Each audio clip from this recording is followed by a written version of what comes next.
Pour cette toute première vidéo, nous parlerons de l'IA qui circule dans votre organisation. Est-ce que ça vous force à choisir entre aller vite et rester sécuritaire? Commençons par un peu d'histoire. Il y a environ 20 ans, vos employés utilisaient Dropbox et des clés USB pour contourner les délais du département des TI.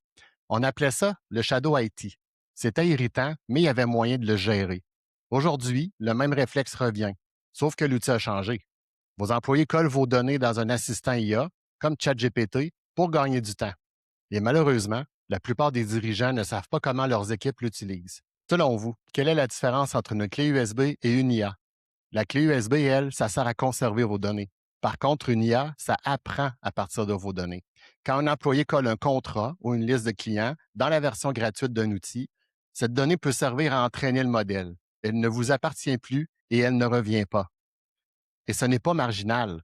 Selon Microsoft, parmi les employés qui utilisent l'IA, près de 8 sur 10 le font avec leurs propres outils, souvent à l'insu de l'employeur. Voici à quoi ça ressemble concrètement. Un analyste financier prépare le rapport trimestriel d'une organisation. Pour gagner du temps, il colle un fichier Excel dans ChatGPT. Des résultats pas encore publiés et les noms de 12 000 clients. Version gratuite, utilisation d'un compte personnel. Le rapport part à la direction dans l'heure. Impeccable, livré à temps. Personne n'a rien vu, aucune alerte, aucun journal. 12 000 renseignements personnels viennent de sortir de l'organisation sans consentement, avec les meilleures intentions du monde. Selon IBM, un seul dossier client compromis coûte environ 166 multiplié par 12 000.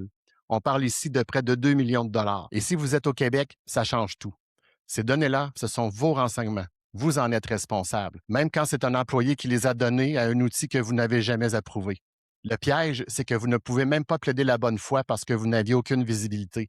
Et les sanctions peuvent monter jusqu'à 10 millions de dollars ou 2 de votre chiffre d'affaires mondial. La première réaction, parfois, c'est de tout interdire. Bloquer ChatGPT. Ça ne marche pas. Les gens vont la contourner comme ils ont toujours fait. Ce qu'on voit sur le terrain, par contre, c'est l'inverse. Donner à vos employés un outil d'IA approuvé, sécuritaire, payé par l'entreprise. Écrire noir sur blanc ce qui peut y aller et ce qui ne peut pas. Et là, vos employés pressés n'ont plus de raison d'aller dans la version gratuite.